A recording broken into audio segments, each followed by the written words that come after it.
Hi all. Simple and சுவையான பொங்கல் எப்படி செய்கிறதுன்னு பார்க்கலாமா?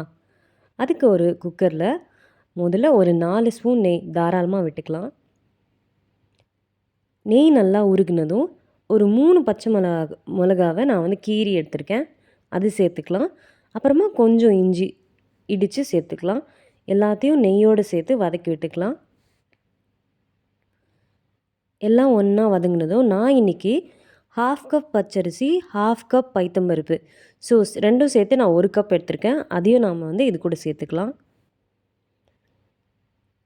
சேர்த்துட்டு எல்லாத்தையும் ஒரு சேர வந்து நல்லா கலந்து விட்டுக்கலாம். நல்லா கலந்து விட்டதும் நமக்கு தேவையான அளவுக்கு உப்பு சேர்த்துக்கலாம். இங்கேயே கொஞ்சம் சேர்த்துக்கலாம். அதுக்கப்புறம் பத்தலைனா வந்து வெந்து வந்ததுக்கப்புறம் கூட நம்ம சேர்த்துக்கலாம். ஸோ உப்பு சேர்த்துட்டு மறுபடியும் நல்லா கலந்து விட்டுட்டு 1 கப் அளவுக்கு 2 1/2 கப் தண்ணி வந்து நம்ம சேர்த்துக்கணும். So 1 2 1/2 cup. ஸோ 2 1/2 கப் தண்ணி ஊற்றிட்டு மறுபடியும் கலந்து விட்டுட்டு ஒரு 5-6 விசிலுக்கு நம்ம வந்து குக் பண்ணி எடுத்துக்கலாம். தாளிக்கிறதுக்கு மிளகு, சீரகம், பச்சை மிளகா, இஞ்சி, கருவேப்பிலை, நெய், அப்புறம் முந்திரி. இப்போது நல்லா வெந்து வந்ததுக்கப்புறமா பாருங்கள், சூப்பராக வெந்து வந்திருக்கு. இந்த டைமில் வந்து நம்ம ஒரு ஸ்பூன் நெய்யை விட்டு சூடாக இருக்கும் போதே வந்து நல்லா கலந்து விட்டுக்கலாம்.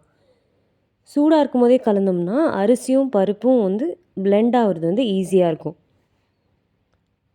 ஸோ நல்லா கரண்டி வச்சு கலந்து விட்டுடலாம். கலந்து விட்டு சைட் பை சைட் நம்ம வந்து தாளிப்புக்கு வந்து ரெடி பண்ணிடலாம். அதுக்கு மறுபடியும் ஒரு 3 ஸ்பூன் நெய் விட்டுக்கலாம்.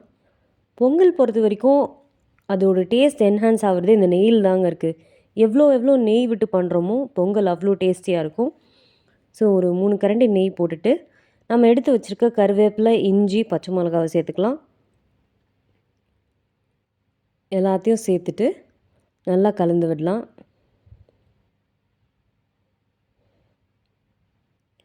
பாருங்கள், எல்லாத்தையும் ஒன்றா நம்ம கலந்து விட்டதுக்கப்புறமா இப்போ நாம் எடுத்து வச்சுருக்க முந்திரி பருப்பு சேர்த்துக்கலாம். முந்திரி வந்து உங்களுக்கு எவ்வளோ தேவையோ நீங்கள் அவ்வளோ சேர்த்துக்கலாம். ஸோ நானும் எடுத்து வச்சுருக்க முந்திரியை சேர்த்து நல்லா வறுத்து விட்டுக்கலாம். கடைசியாக வந்து நம்ம எடுத்து வச்சுருக்க மிளகு, சீரகத்தையும் சேர்த்துக்கலாம். இப்போ எல்லாத்தையும் ஒரு சேர நல்லா கலந்து விட்டுக்கலாம். இது எடுத்து பொங்கலோட மிக்ஸ் பண்ணோம்னா சூப்பரான வெண்பொங்கல் ரெடி ஆகிடுங்க. சும்மா சொல்லக்கூடாது, கோவிலில் சாப்பிட்ற மாதிரி இருக்கும். கத்திரிக்காய் கொஸ்து, சாம்பார், சட்னின்னு எல்லாத்துக்கூடும் வந்து பொங்கல் வந்து அல்டிமேட்டாக இருக்குங்க.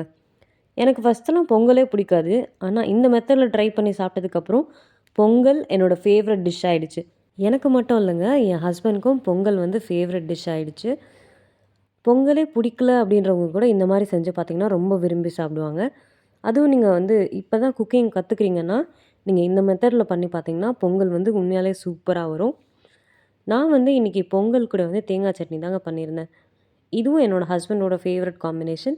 எனக்குமே பொங்கல் அண்ட் தேங்காய் சட்னி வந்து ரொம்ப பிடிக்கும். ஸோ நீங்களும் பொங்கல் வந்து இந்த மாதிரி ட்ரை பண்ணி பாருங்கள். உங்களுக்கும் கண்டிப்பாக டேஸ்டியாக வரும். பொங்கல் லவர்ஸ் எல்லோரும் கமெண்ட்டில் ஒரு தம்ஸ் அப் கொடுங்க. அண்ட் இதே மாதிரி இன்னொரு வீடியோவில் உங்கள் எல்லாரையும் பார்க்குறேன். மறக்காமல் தமிழ் கேர்ள் இன் அபுதாபி சேனலுக்கு சப்ஸ்கிரைப் பண்ணுங்கள்.